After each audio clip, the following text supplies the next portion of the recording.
all of our lives are revolving around mainly two aspects. It is about desire and fulfillment. Haneesh Undramatla, he is the director for Aditya English Medium School. He is a transformational speaker and an author. He has written a book called as Sciences of Improving Yourself Greatly. He has written about science of the mind, science of the thoughts, science of belief systems, science of the heart, and so many. Why people call you as a transformational speaker and not as a motivational speaker? Motivation is short term, but when you are transformed, you don't need to depend on motivation. You don't wait for motivation to do something.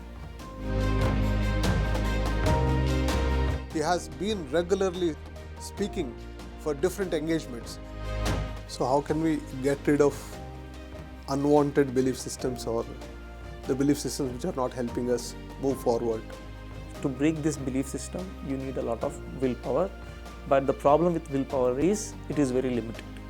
So before understanding your beliefs, first you need to understand the strength of the power of the belief that is having. So let us talk about the power of Join me in welcoming Haneesh Undramatla only on PMC English.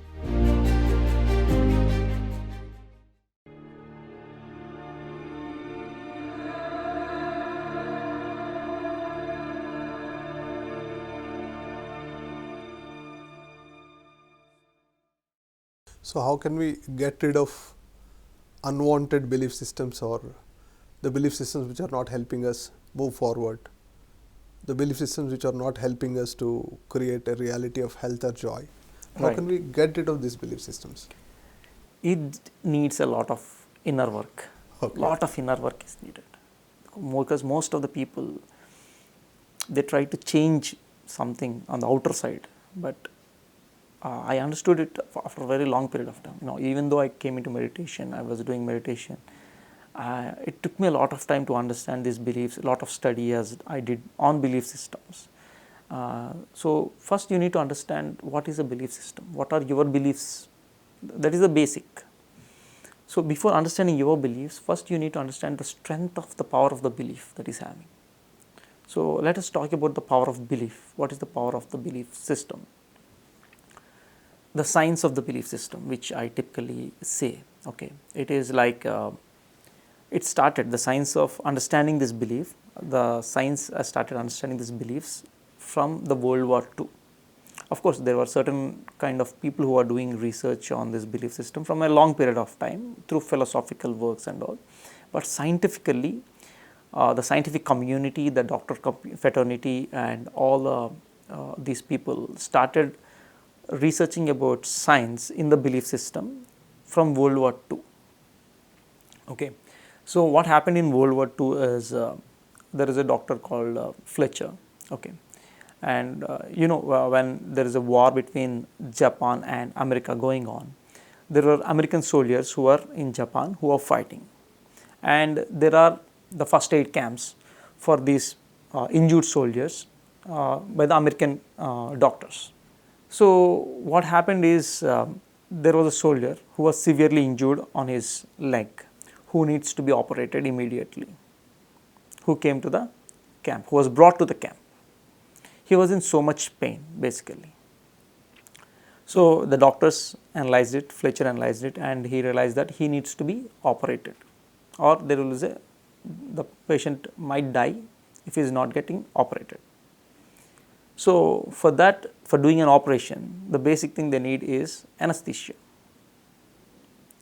But the problem is the camp is done with anesthesia. There is no anesthesia left.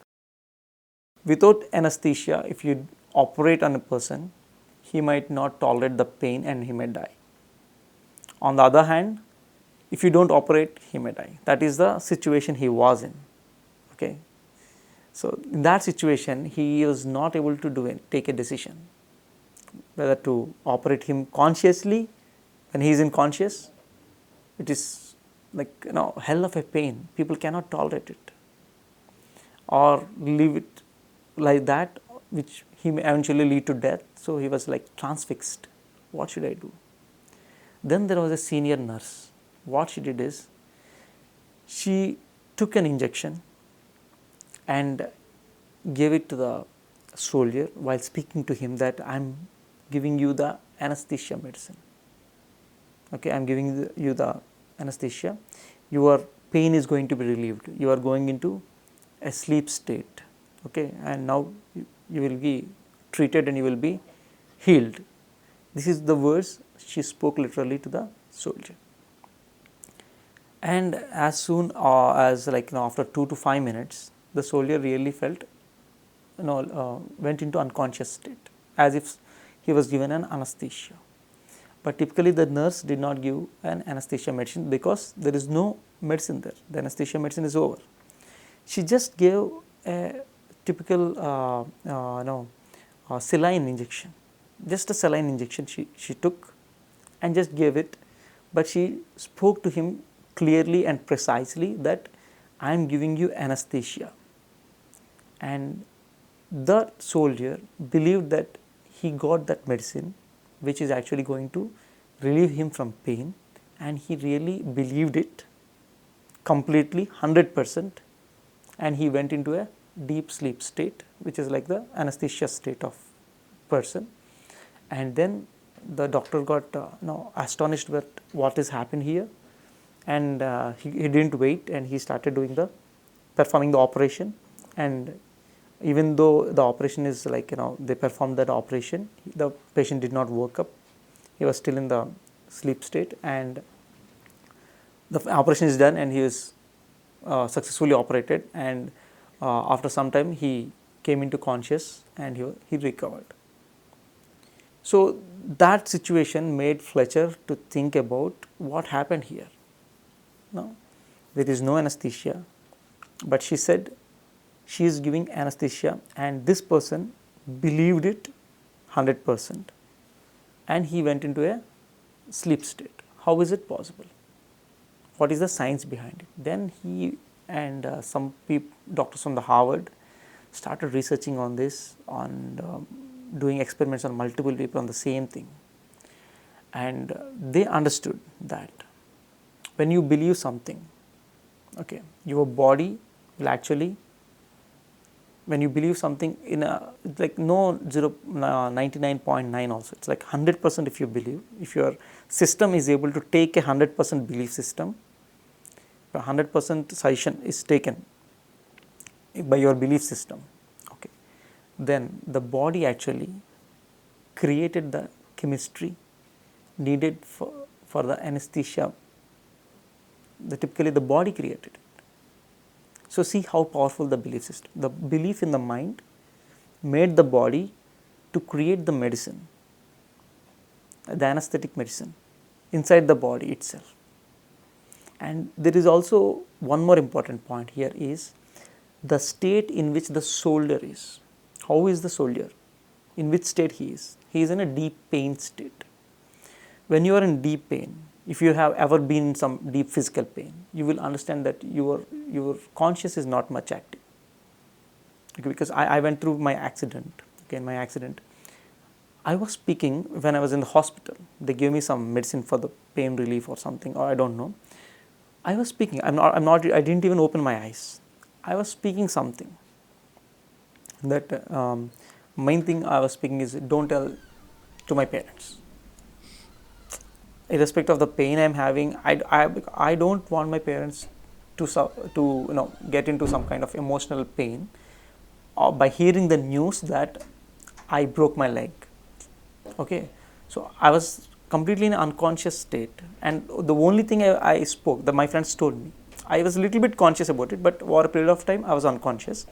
My friends told me later that for almost like half an hour I kept on repeating the same thing, which is don't tell this to my parents, don't tell my parents. That was the only thing I was repeating.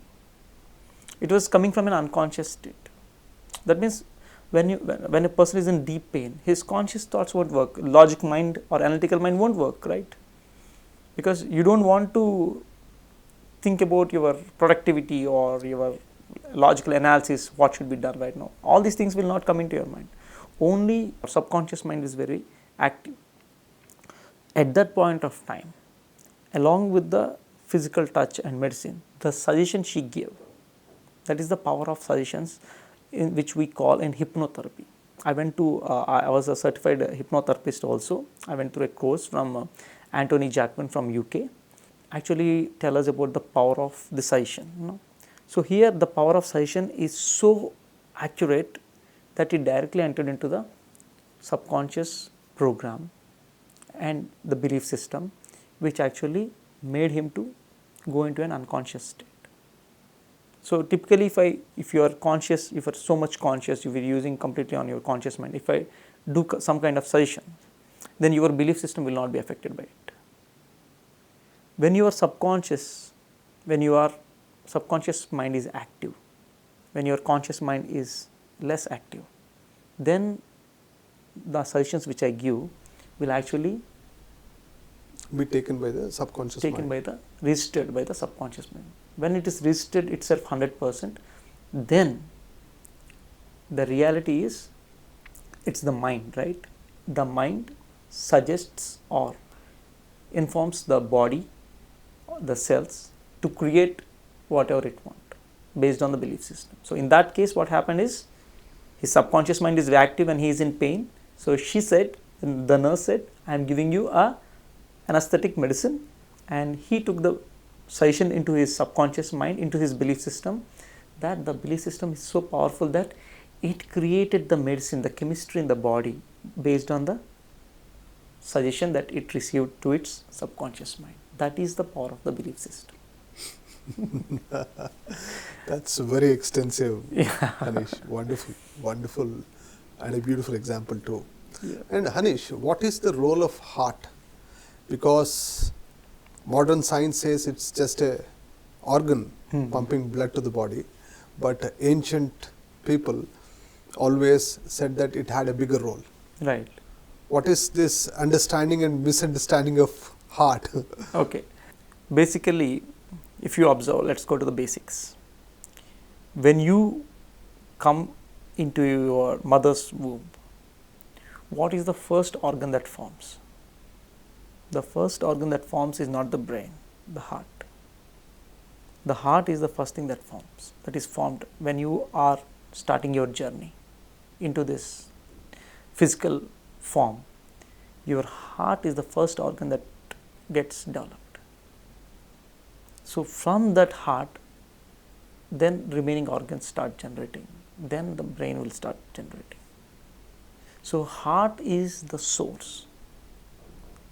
So typically heart is the only source of energy, that is the true source of energy. Either it can be for your thoughts or your beliefs or whatever it is. Heart is the deep inside. If you go inside, heart is the main object here.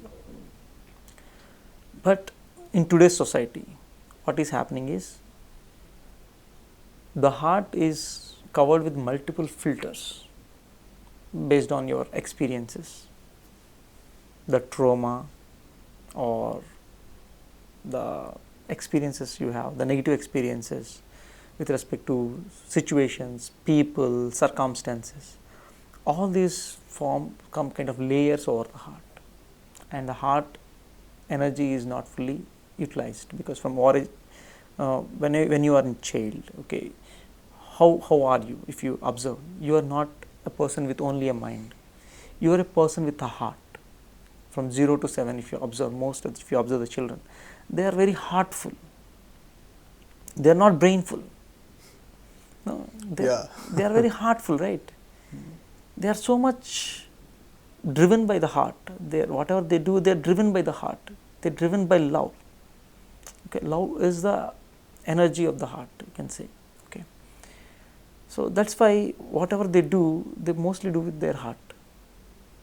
But even you and me, we did a lot of things based on our heart. Heartfully we did whatever we did, whether we played or whether we loved someone, whether we hugged someone, whether we spoke with someone, whether we played with someone. Everything we did with an open and pure heart, because we don't have any another thought. But over a period of time, what is happening with everyone is, they feel something inside and they talk something outside and they do something else. So that is what happening in the society, right? You feel something else inside. Yeah. But you need to have a mask and you have to speak with a smile. Okay, that's what society is. Even though, for example, I don't like Pradeep, for example. So I don't feel good about Pradeep. But when I meet Pradeep, I have to speak with him with a smiling face. Right? So am I heartful here? No. I'm only my brainful here. I'm using my logical brain to speak with you. Though I feel something, but I speak something and I do something else. So that means I myself, I'm not aligned with my heart, my thoughts, my feelings and my actions. So when you are out of your alignment over a long period of time, then your heart energy decreases a lot over a period of time. It comes very to a down state. Your heart energy will be very low. You will be feeling something inside and you will be talking something outside. And this heart energy will result, the lack of heart energy is also, as I said, there are always two things. Energy affects both matter as well as mind. So the decrease in heart energy will actually result in some kind of physical misalignments because you're having an internal conflict inside between your mind or your brain and your heart. Your heart is feeling something, but your brain is talking or outside. So there is a misalignment here and there is a conflict.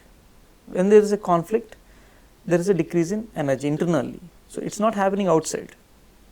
Nothing is happening to the other person. It is happening to me inside. So over a period of time, when I repeat this kind of behavior, which I got or learned myself based on the society, based on the environment, because I don't know when I am a child that I should not speak from my heart. Whatever comes from my heart, I will speak. But it's a learned behavior from our childhood, from our education system, from our society, that I should not speak my heart. We are all conditioned. You should not speak your heart. So we learnt it. We are not naturally born to be like that. We are naturally people who are fully heart oriented or heartful people. But the society has trained us, or we acquired certain understanding of the society that if we speak something from the heart, people will not accept you, or you should not do that. That you kind of generate a subconscious pattern that you should not. You will, when you repeat it over a period of time, obviously it will become a pattern and a habit that whatever is in your heart, you won't speak. Even with your very closed people also.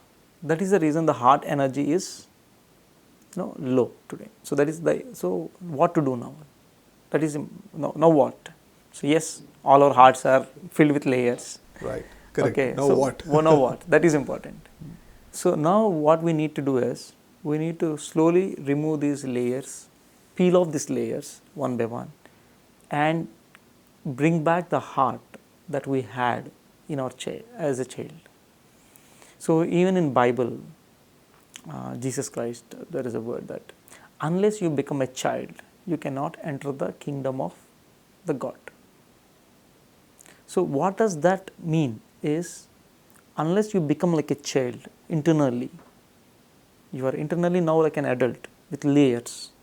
So unless you go back and become like a child with a heart, open heart, who talks and does heartfully, you cannot enter the kingdom of God. It's a spiritual word you can take. What does he mean by entering the kingdom of God is, it is like entering into the God's consciousness, or whatever it is. You can call it, can be higher consciousness or Christ consciousness, or whatever you say, whatever word you use. Unless you peel off this heart, the layers from the heart, you cannot bring out the true nature of you. You keep on actually suffering, you keep on decreasing your energy. You will see people, typical psychologists have made this observation. Most of the entrepreneurs or most of the successful people, whatever it is, the society has, most people, they just follow their heart and they speak out their heart, and they are always energetic. Only those people who have these layers are not energetic, or because of these layers, whatever success you are envisioning is not coming to you, because you are not following your heart. You are trying to follow your brain and the heart, which is filled with layers.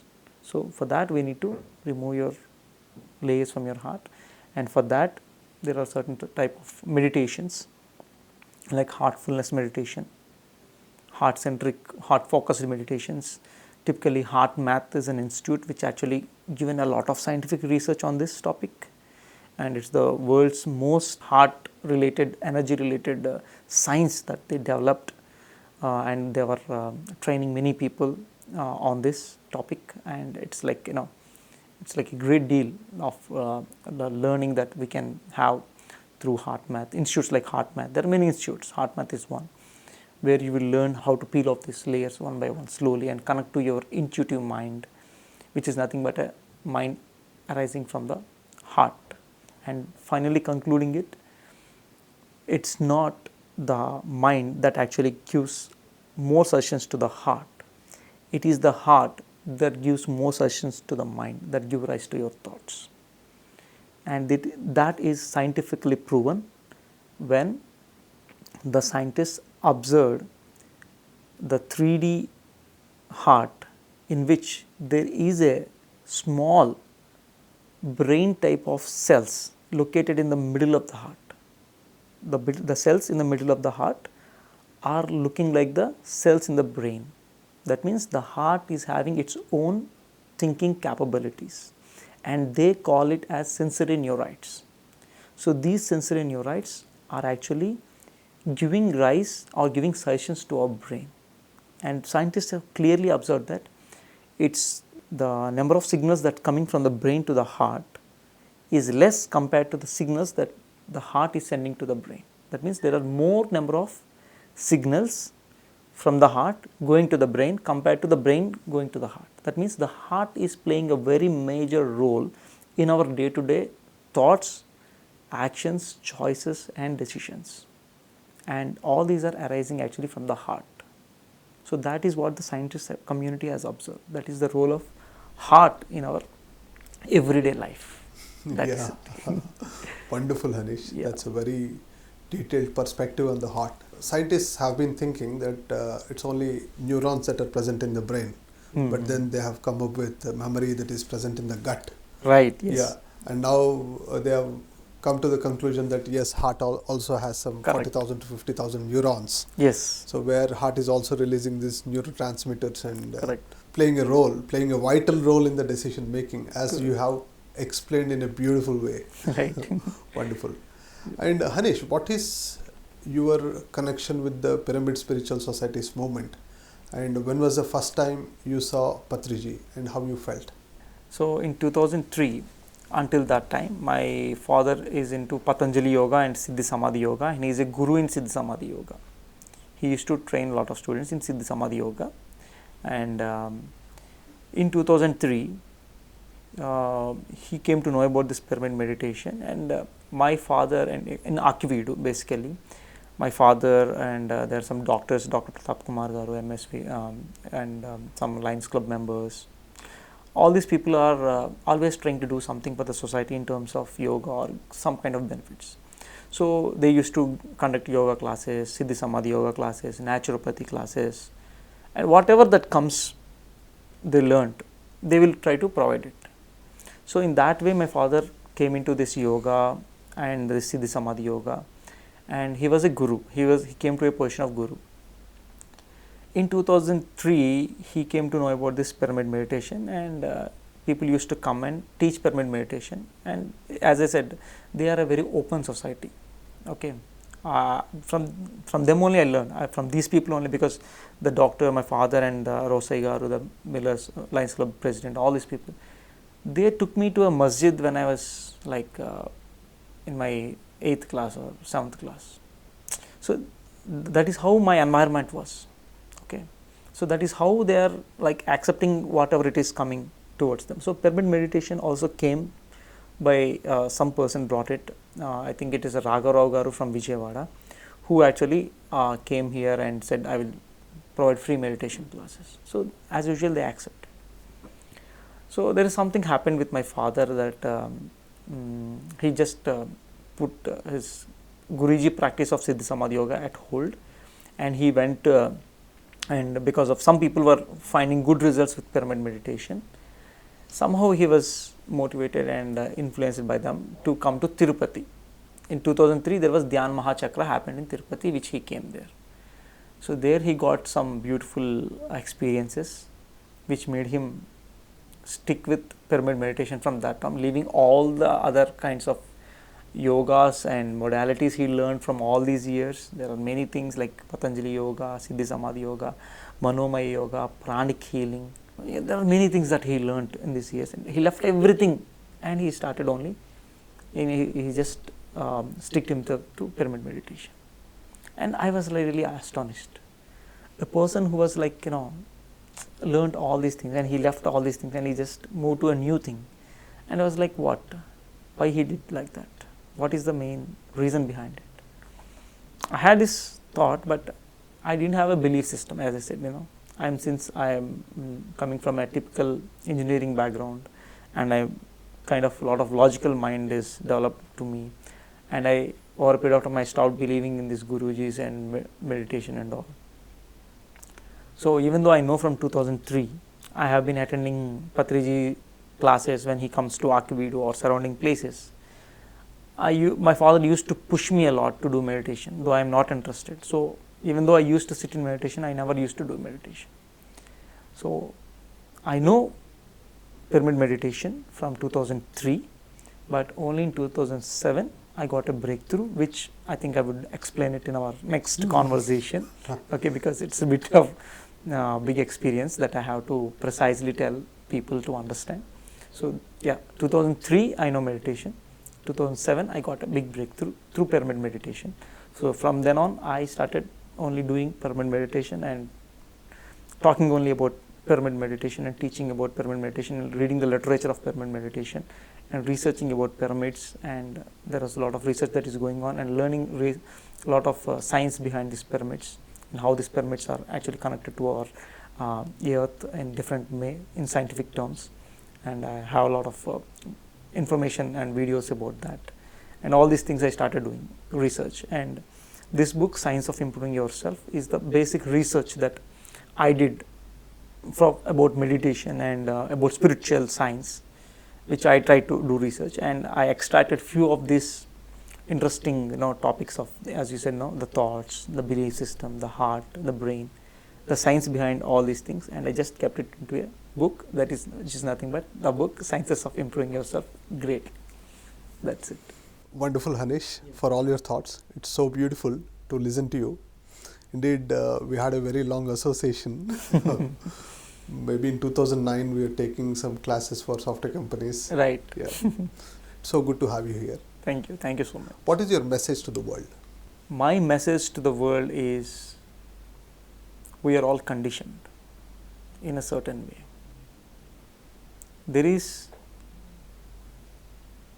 a uniqueness in each and every one of us.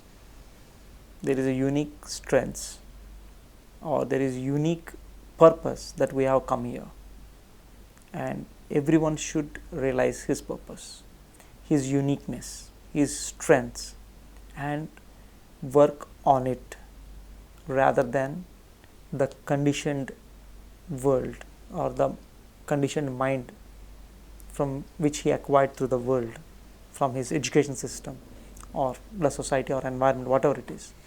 Break it and become the self, the true self that you are actually. And when you become true self, your authentic self, when you become your truth, the purpose, it can be materialistic purpose, or if you are able to, through meditation, if you are able to realize your highest purpose, why you came to this earth plane, and if you start working on it, then everything will fall into place. Everything will be happening to you rather than you trying to make things happen. Things will fall into place for you to think. Everything will happen and your path will become more clear, and you will be like the most energetic, the most joyful, the most happiest person, and who is like the more vibrant person you will be. That is my message to the world. Beautiful, Haneesh. Thank you. Thank you so much Thank for you. being with us today. Thank you so much. And my dear friends, you have heard Haneesh Undramatla with all his deep thoughts, with all his deep learnings, sharing with all of us. So we'll take that we shall align to our purpose of life, and when we align to our purpose of life, then we'll be vibrant and joyful. So one more day, we'll meet one more master. Your Pradeep Aniruddha signing off. Thank you.